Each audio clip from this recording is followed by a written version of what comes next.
हम Sukhnandan Yadav सोनन tax company के माध्यम से महाभारत के प्रसंग में और कुछ पुराण के माध्यम से भी कथा रोलन के सुनावे जा रहल बनी। आशा बा कि भोजपुरिया भाई प्यार से ध्यान से सुनी है।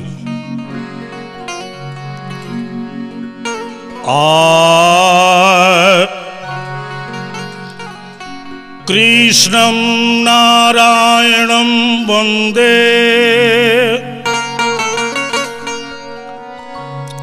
कृष्णं वंदे ब्रजप्रियं कृष्णं द्वैपायनं वंदे कृष्णं वंदे पृथासुतम्।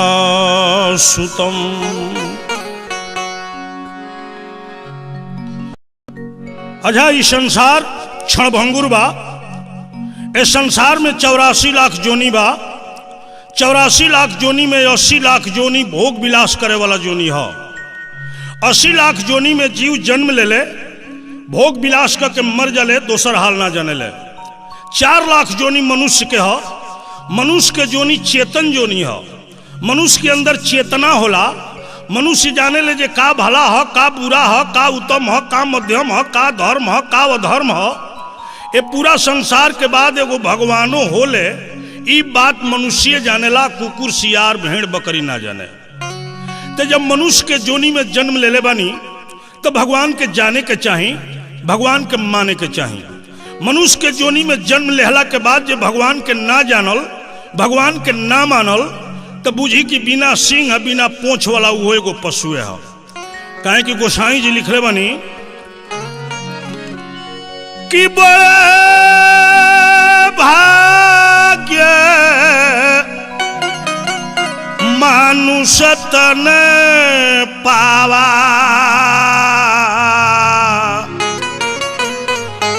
असुर दुर्लभ सद ग्रंथन गावा। बड़ा भाग से मनुष्य के शरीर मिलल बा। ये मनुष्य के शरीर में जन्म लेवे खातिर देवता लोग तरसेला और हमनी के मिल गइल बा। एकरा के बेकार नहीं खे बहके देवे के। एमे भगवान के भजन, भगवान के कीर्तन, भगवान के कथा जरूरी बा। यही से गोसाई जी और लिखले बनी कि श्रवण रंध्र अहि भवन समाना, अजे हरि चरित सुने नहीं काना। जकरा कान से भगवान के कथा निमन ना लगे, ओकर कान जहरीला सांप के बिल हो। आगे कहले बनी कि कठिन कठोर कुलिस जेहि छाती, जो हरि चरित न सुनी हर साती। भगवान के कथा कीर्तन सुन के जेकर छाती पर फुलित ना भइल, ओकर छाती कठोर वज्र हो। जौना जीव से भगवान के नाम के उच्चारण ना भइल, उ जीव आसार में अला पियरका बेंगवन के जीव हो। जौना मुख से भगवान के नाम ना आइल, उ मुंह भगवान बेकार बनौले। जौना आंख से साधु संत विद्वान के दर्शन ना भइल, उ आंख मोर के पांख पर के बनावल आंख हो। जौन मस्तक साधु संत विद्वान देवता के सामने ना झुकल, उ मस्तक तितौआ लौकी के तुमड़ी हो। जौना शरीर से भगवान के भक्ति ना भइल, उ शरीर जिंदा लाश हो। यही सगो विद्वान कहले बड़े बड़ा भग से पौल बाड़ो मानुष के तनवा, जौना खातिर छछले ना देवता लोग के मनवा। मनवा तू मनोरंजन कर, भजन कर, भजन कर, हरदम हरि के भजन कर, हरदम हरि के भजन कर।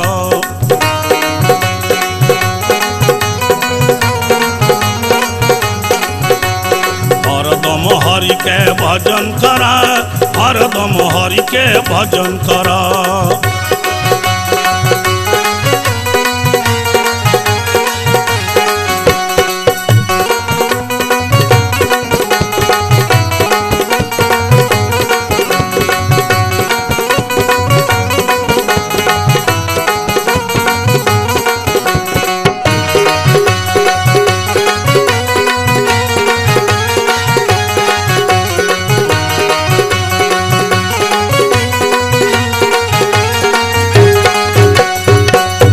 24 तत्व के दहिया बनल बा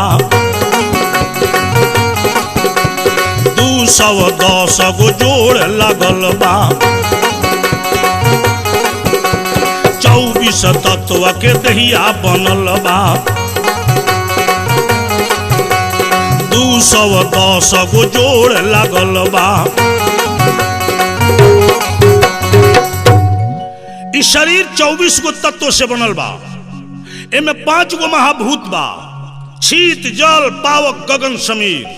5 गो तन्मात्रा बा, शब्द स्पर्श रस गंध रूप। 5 गो ज्ञान इंद्री बा, आंख नाक कान जीभ त्वचा। 5 गो कर्म इंद्री बा, हाथ गोड़ 2 गो शौच के रास्ता एगो मुंह। 20 गो भइल। मन बुद्धि चित्त अहंकार, ये 24 गो तत्व से इस शरीर बनल बा। इस शरीर में 210 गो जोड़ बा, जहां जहां मोड़ बा तहां तहां जोड़ बा। इस शरीर खाली गंदगी से भरल बा, इनमें कोनो निमन चीज नहीं है, खाली गंदगी भरल बा। कौन कौन गंदगी भरल बा कि कफ पीत मल मूत पी भरल बा। कफ पीत मल मूत पी भरल बा। जीवे के भव भंजन कर, भजन कर, भजन कर। हरदम हरि के भजन कर, हरदम हरि के भजन कर।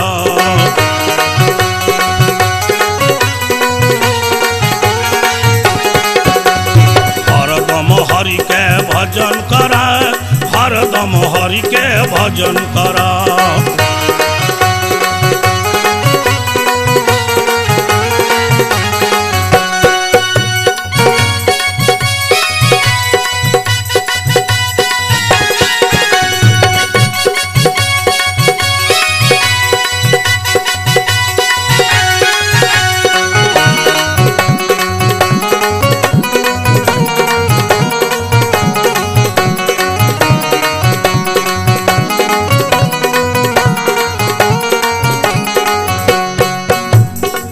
करोड़ 56,009 गो नारी बा। 30 करोड़ 56,009 गो नारी बा।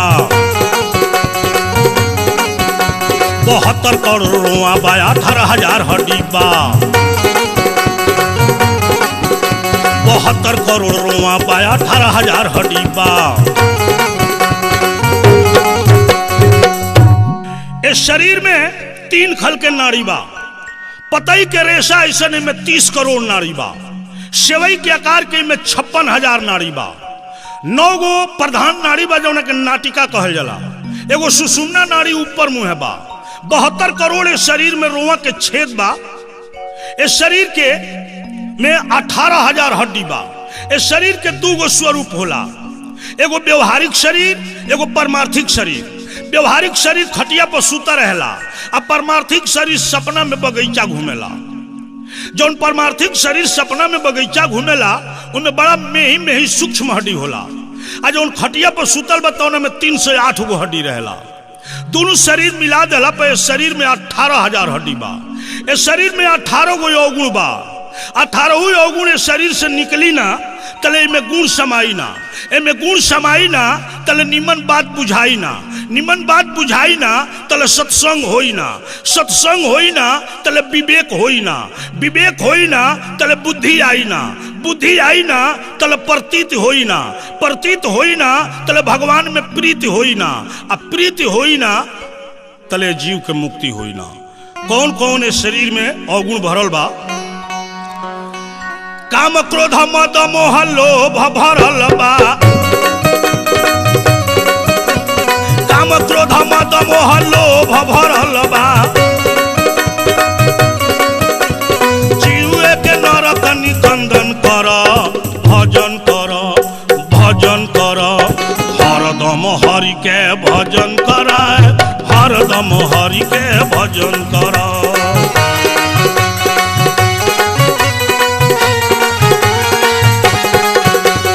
हरदम हरि के भजन कर, हरदम हरि के भजन कर।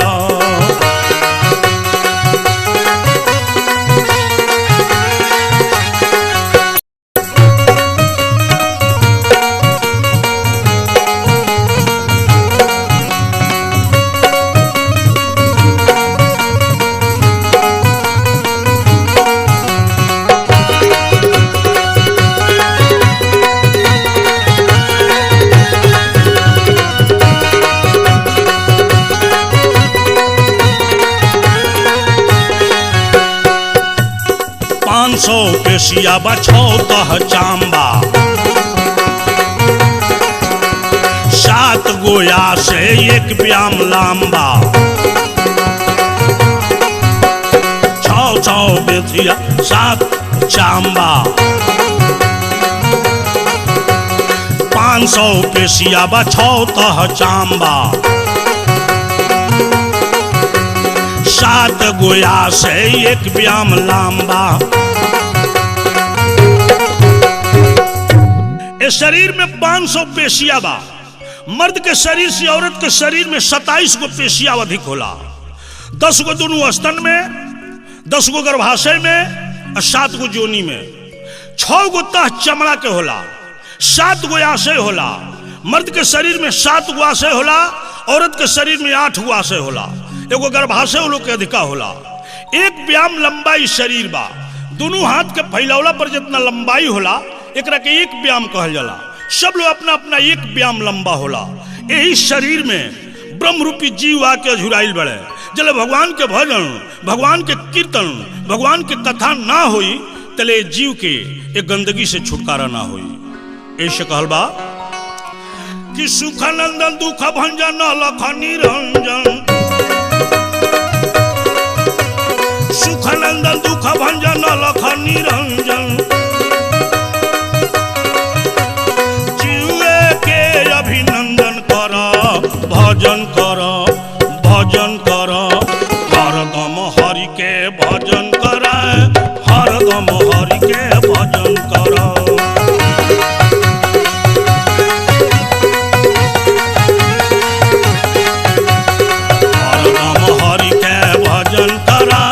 हरदम हरि के भजन कर।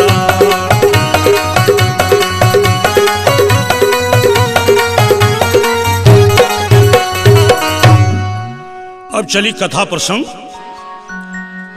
महाभारत होखे के कारण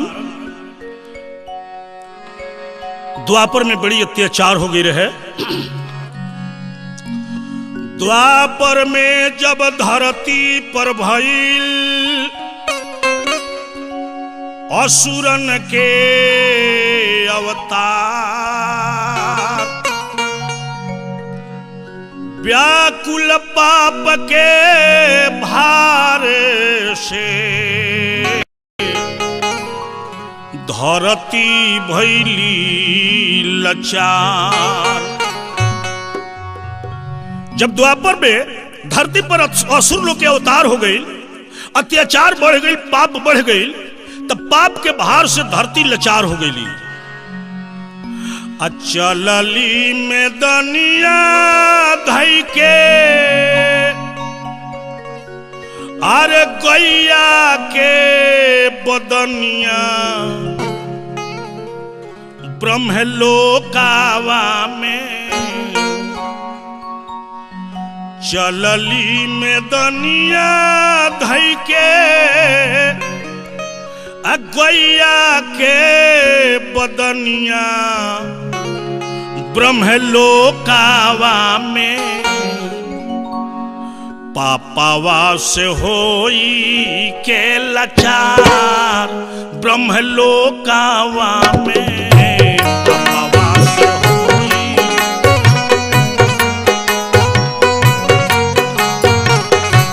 पापावा से होई के लाचार ब्रह्मलोकावा में।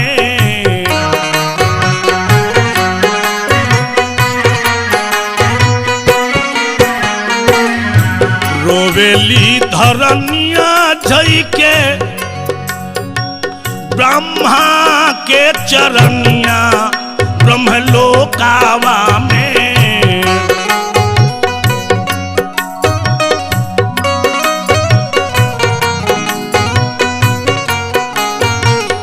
रोवेली धरनिया धई के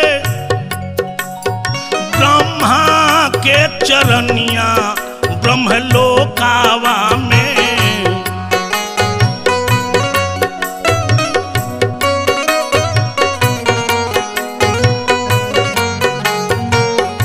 अपना सहाला पाप के भार ब्रह्मलोकावा में,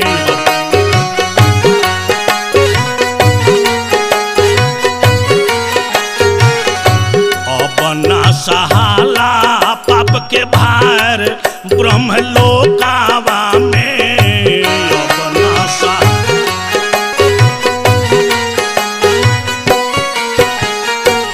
सत धर्म उठी गईले उठल जोग तपवा मृत लोकावा से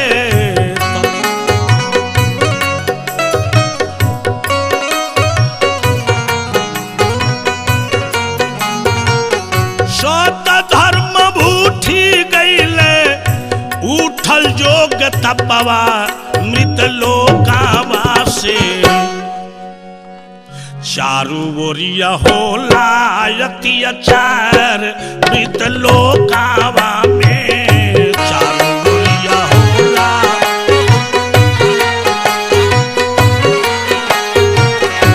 चारू ओरिया होला अत्याचार मृत लोकावा में चारू ओरिया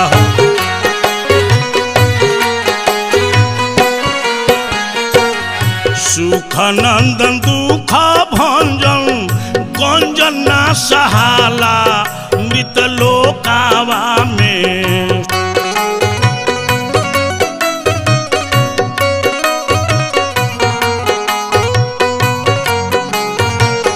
सुख नंदन दुख भंजन गंजन ना सहाला मृत लोकावा में कैसे होई हमारो उद्धार मृत लोकावा में कैसे होई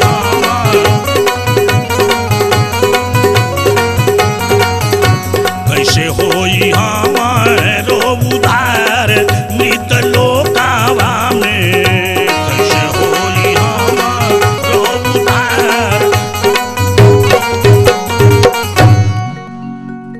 धरती ब्रह्मा से जाके रो रो के जब अपन दुख कहली ब्रह्मा जी सब देवता लोग के लेके शंकर जी के लेके गनी और शंकर जी सहित सब देवता लोग क्षीर सागर में विष्णु भगवान के लेके जाता सब।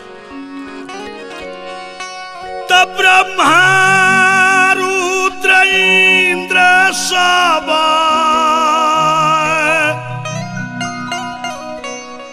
देवलोक के संगवा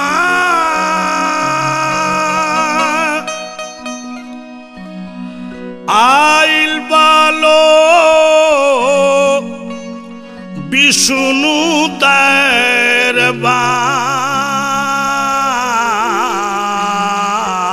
दरबार आइल बालो विष्णु दरबार धरती धर्मवा के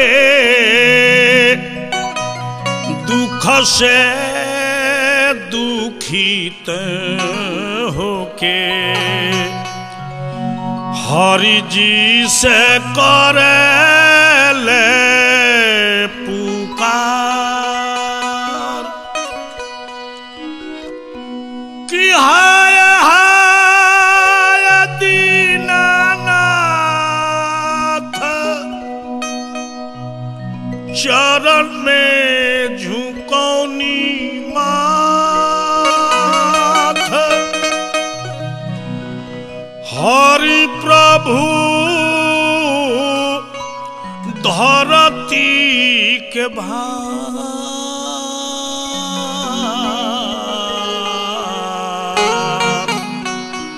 हरि प्रभु धरती के भार पपवा के भार से लाचार भइली धरनी करी रउराउनु करे उद्धार। ब्रह्मा जी विष्णु भगवान के सामने प्रार्थना करनी कि धरती पाप के भार से लाचार होके गाय के भेष में रुआ लगे आइल बड़ी इनका पाप के हल्का करी। तब विष्णु भगवान सर के शेष के सैया पर से क्षीर सागर में से बोलनी कि कृष्णम स्वयं विगांडितांडपति परेशम साक्षात खंडमति देवमति वालीलम कार्यम कदापि न भविष्यसि गच्छसु त्वं तस्विशदम पद्मयम। हे देवताओं, धरती का भार मुझसे हल्का नहीं होगा। आप लोग चले जाइए भगवान कृष्ण के शरण में। भगवान कृष्ण परिपूर्ण परेश पुराण परमात्मा हैं, करोड़ों ब्रह्मांड के मालिक हैं, वही धरती का भार हल्का करेंगे। जाहु जाहु देव सब कृष्ण के शरणिया में,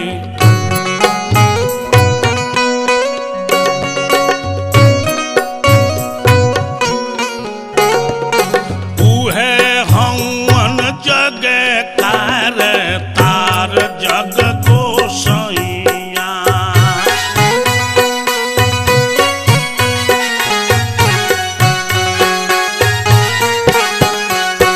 आहे उहे हवन जग कार तार जग गोसाइया।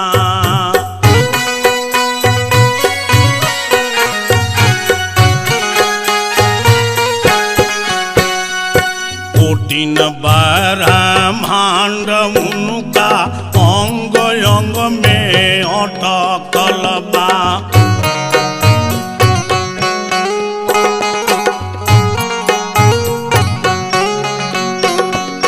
कोटिन ब्रह्मांड उनका अंग अंग में अटकल बा।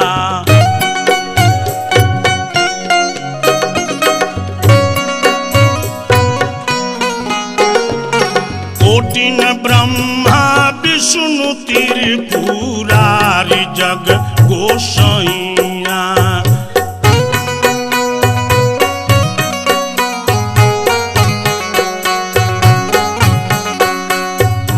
कोटिन ब्रह्मा विष्णु त्रिपुरारि जग गोसाइया।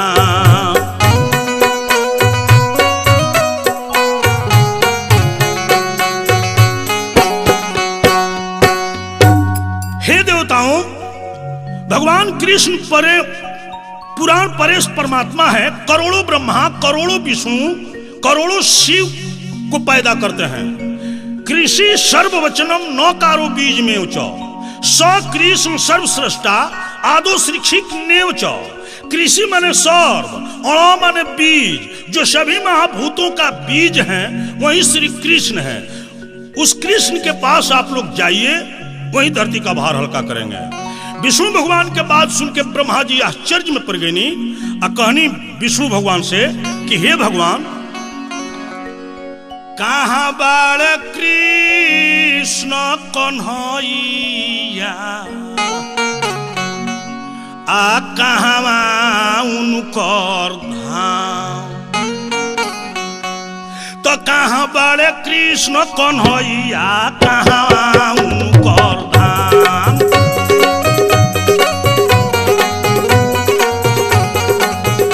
अरे कहाँ बाड़ कृष्ण कन्हैया कहाँ उनकर धाम।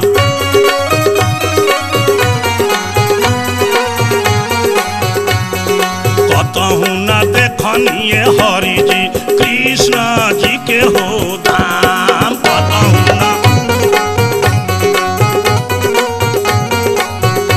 अरे कतहु न देखनिए हरि जी कृष्ण जी के हो धाम।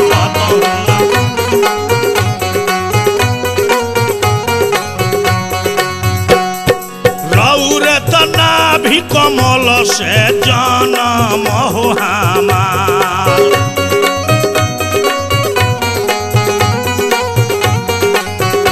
आहे रौरे तना भी कमल से जन्म हो हमार।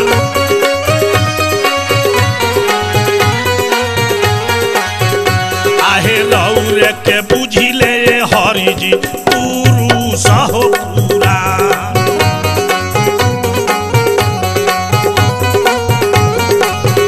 हम रौरे के बुझिले हरि जी पुरुष पुराण रौरे के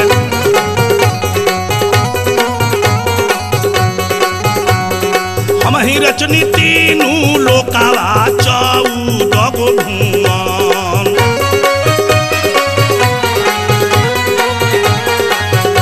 आहे हम ही रचनी तीनू लोकावा 14 गो भुवन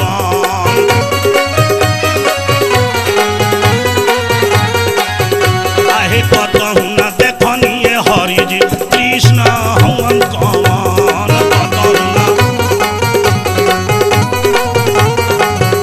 आहे कतहु न देखनिए हरि जी कृष्ण हवन कवन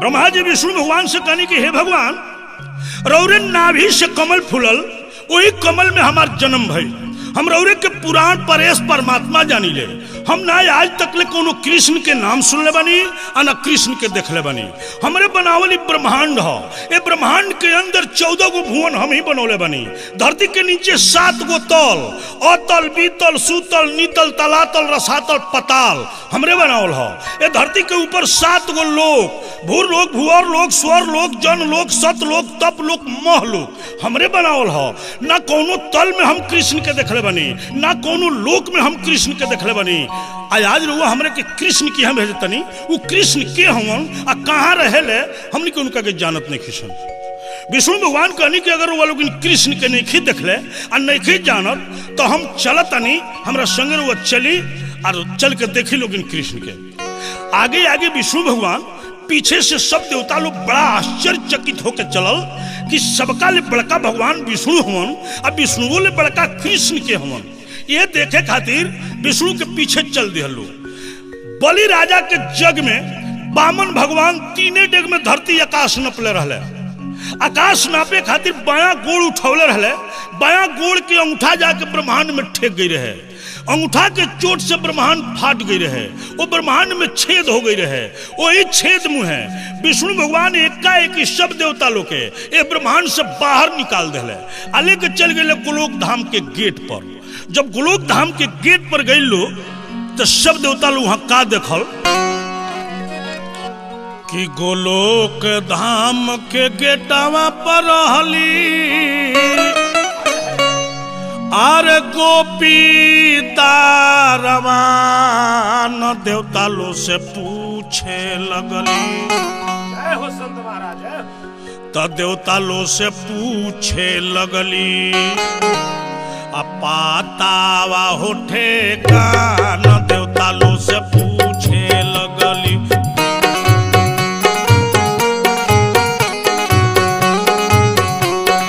पातावा होठे कान देवता लो से पूछे लगली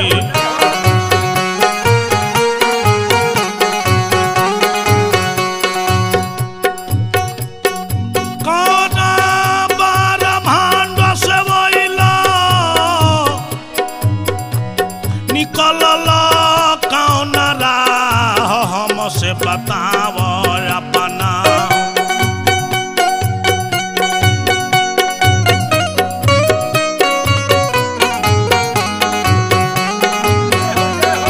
मानावा के हो चाह हमसे बताव अपना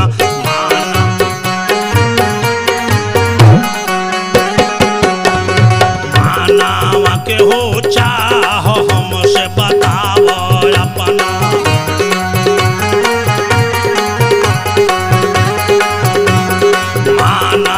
के हो चाह हमसे बताव अपना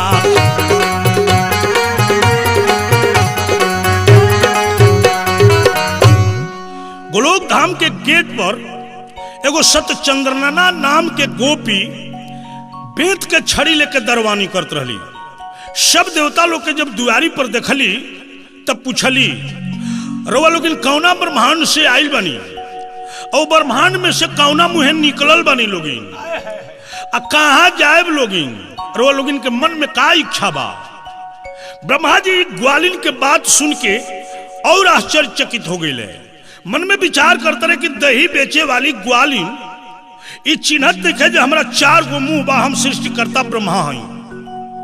कहले जे रे गोपी, और यो ब्रह्मांड बा जे हमरा से पूछत रही जे कौना ब्रह्मांड से आइल बनी लोगिन। हमें ब्रह्मांड बनावे वाला सृष्टिकर्ता ब्रह्मा हई। हमरा 4 गो मुंह बते, हमरा के पहचानत नहीं खीस। एक ही ब्रह्मांड हम बनौले बनी, और ब्रह्मांड के कोनो नाम नहीं खिदैले। और कौन ब्रह्मांड बा जे हम नाम बताई।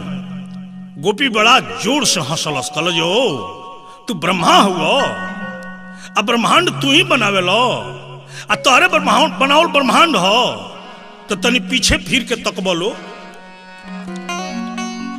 तो सगरो देवता चौकी तब भइले, टूटी गईले घमंड, चारू ओरिया लौके लागल। अरे चारू ओरिया लौके लागल, आ कोटि न हो ब्रह्मांड, चारू ओरिया लौके लागल।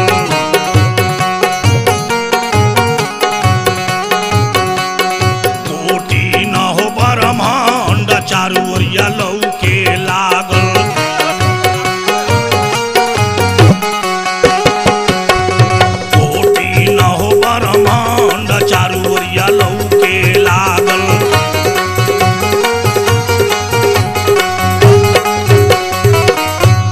गोपी काली जब पीछे फिर के ताकलो, जब सब देवता लोग पीछे फिर के ताकल, ते जगह गुलर के गाछ में झोंपे के झोंप गुलर फरा रहला, ओ तरह से झोंपे के झोंप खाली ब्रह्मांड लौके लागल। लौका के तुमड़ी ऐसा गोल गोल करोड़ों ब्रह्मांड लौके लागल। गोपी बतौली के देखा तरलो जितना गोल गोल सब ब्रह्मांड हो, आ सगरो ब्रह्मांडवा के भीतर तरल ऐसन एगो ब्रह्मा, एगो विष्णु, एगो शिव, सूर्य, चंद्रमा, धरती, आकाश, नाना प्रकार के जीव बड़े। अरे ब्रह्मा, तारा 4 गो मुंह बता, इतना गुमान बा कहतरा कि हम ही सृष्टि करीले, हम ही ब्रह्मांड बनाइले। कोनो कोनो ब्रह्मांडवा में 10 मुंह के ब्रह्मा बड़े, कोनो में 20 मुंह के ब्रह्मा बड़े, कोनो में 100 मुंह के ब्रह्मा बड़े, कोनो में 1000 मुंह के ब्रह्मा बड़े। आ सब ब्रह्मा लो आवेला हमरा दुआरी पर, आ नाम धरे लो जे कौना ब्रह्मांड से आइल बालो, तबे भीतर जाए दिले। तारा 4 गो मुंह बा, ते इतना गुमान बा कहतरा कि हम ही ब्रह्मांड बनाइले। ठीक बा, तू ब्रह्मांड बनावे लो, एगो ब्रह्मांड बनौले बड़ो। हे ब्रह्मांड में देख के चिन्हत जे ताहार बनावल कौन ब्रह्मांड हो। ब्रह्मांड जी अब कबो गोपी के मुंह ताकत रहे, अब कबो ब्रह्मांड की ओर ताक के आश्चर्य में पड़ल बड़े कि हे दही बेचे वाली ग्वालिन करोड़ों ब्रह्मांड जानतिया, आ हम सृष्टिकर्ता ब्रह्मा हई, तो एगो ब्रह्मांड में बनौनी, वो नहीं के चिन्हा जे कौन हमार बनावल हो। वैसने खाली ब्रह्मांड करोड़ों ब्रह्मांड बा। तब गोपी डांट के कहला कि चुपचाप काहे ताकेलो, चुपचाप मुंह का ताकत रहो, चीन के बताओ तार बनावल कौन ब्रह्मांड हो। तो चुपचाप काहे ताकेलो, आ मुहावा बनाई के।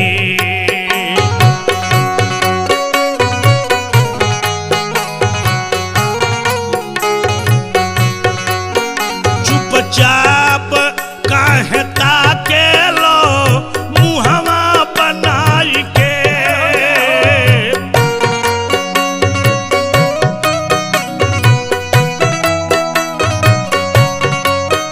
चुपचाप काहे ताकेलो, चुपचाप काहे ताकेलो, मुहावा बनाई के।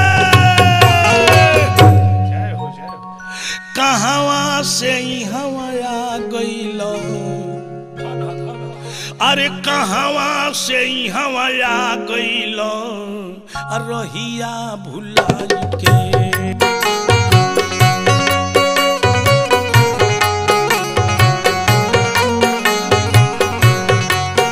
कहावा से हवा आ गईलो, रहिया भुलाई के।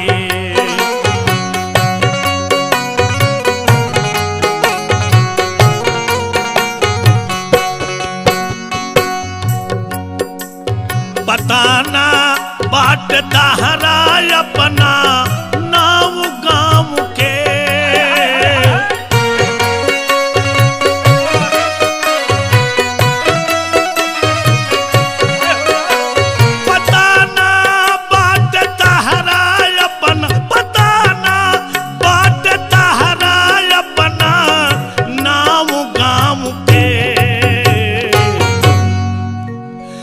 बुझाता कहियो छोड़ले नहीं खो, बुझाता कहियो छोड़ले नहीं खो, आई अपना ठाव के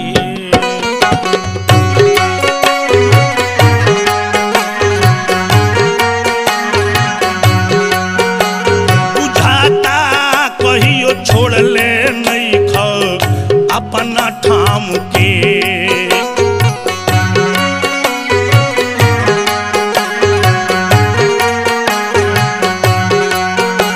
बाहर ना भइल कबहू तू तो अपना घर के,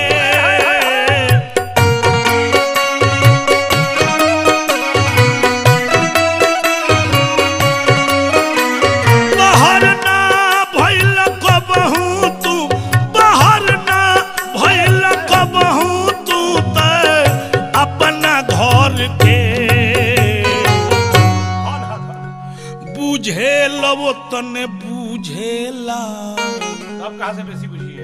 अरे बुझेला तने बुझेला जितना कीड़ा गुलर के।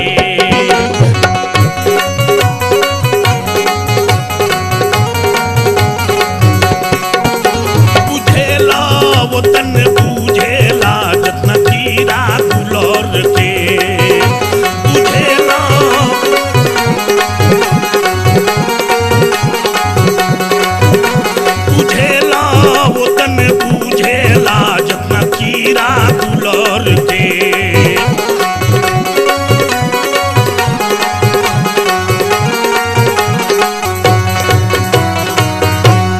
काली गोपी जाए ब्रह्मा मुंह का तकले बड़ा जौन ब्रह्मांड बनौले बड़ा तो में से चिन्ह बुझाता जे घर द्वार छोड़ के कहियो बाहर में खलो भई।